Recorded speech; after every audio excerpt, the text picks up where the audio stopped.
పుస్తకం పేరు lights out. రచయిత మల్లాది వెంకటకృష్ణమూర్తి.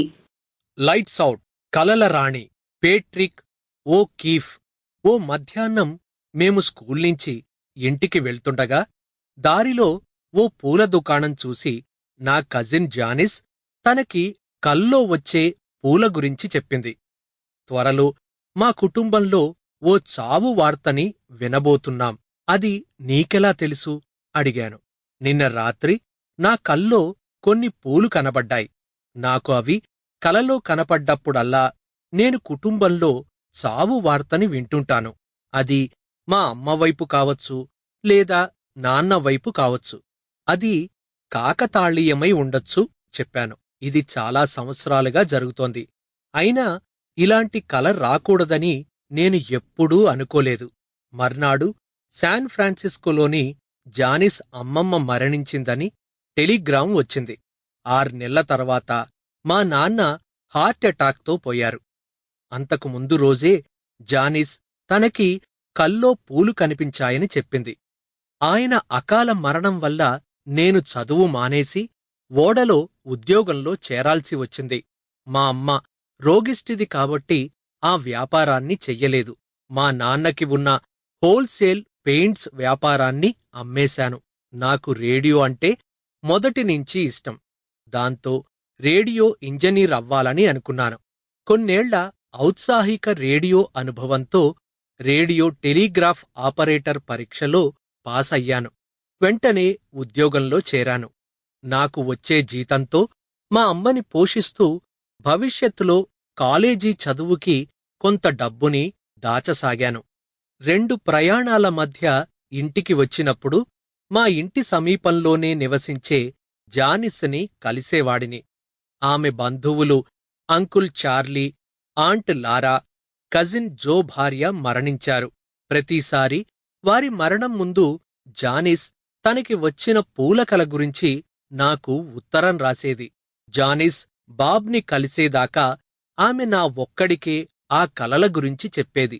ఎందుకంటే మేము ఒకరినొకరం సొంత అన్నా చెల్లెళ్లా భావించేవాళ్లం.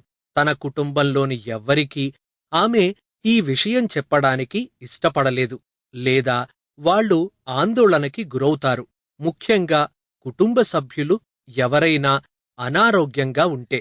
ఈ కలల గురించి నేను పనామాకి వెళ్లే ఓ ఓడలోని ఓ ప్రయాణికుడికి మాత్రమే చెప్పాను. అతను మిషనరీ ఫాదర్. జానిస్ కలలకి ఏదైనా కారణం ఉందంటారా? అడిగాను. అవి దైవికమైనవి అనుకోను. కలలు సైతాన్ ప్రభావంతో వస్తుంటాయి. మనం వాటిని మూఢనమ్మకంగా చూడనంతకాలం అవి మనకి హాని చెయ్యలేవు.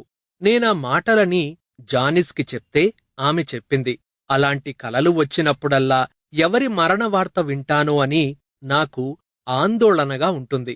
నువ్వు ఆ కలలని నమ్ముతావు కాబట్టి ఆ మూఢనమ్మకమే నిన్ను బాధిస్తోంది. వాటిని నమ్మకు.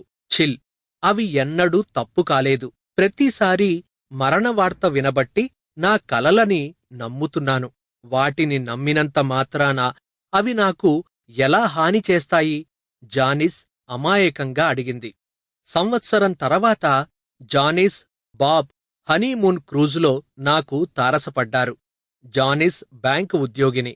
బాబ్ ఆ బ్యాంకుకి ఆడిటింగ్కి వచ్చినప్పుడు పరిచయం అయ్యాడు. కొన్ని వారాల తర్వాత జానిస్ అతన్ని తన తల్లికి పరిచయం చేసింది. వారి మధ్య ప్రేమ వేగంగా బలపడి ఏడాది తిరక్కుండానే పెళ్లి చేసుకున్నారు. వేసవిలో తాము హనీమూన్కి వెళ్లాలని అనుకుంటున్నామని, ఏదైనా క్రూజుని సూచించమని నాకు ఉత్తరం రాసింది. అప్పట్లో నేను బర్ముడా నుంచి లీవార్డ్ ఐలాండ్స్కి వెళ్లే క్రిసెంట్ లైనర్లో చీఫ్ రేడియో ఆఫీసర్గా పనిచేస్తున్నాను. ఆ క్రూజులో మొత్తం 150 మంది ప్రయాణికులు ఉన్నారు. హనీమూన్ జంటలా కాక జానిస్ దంపతులు తమ క్యాబిన్లోనే గడపకుండా సాధారణ ప్రయాణికుల్లా ఆటల పోటీల్లో పాల్గొనడం, ఇతరులకి సహాయం చేయడం లాంటివి చేశారు. బాబ్ శారీరక విన్యాసాల్లో మొదటి ప్రైజుని సంపాదించాడు. బ్రిడ్జ్ ఆటలో Janice Sample complete. Ready to continue?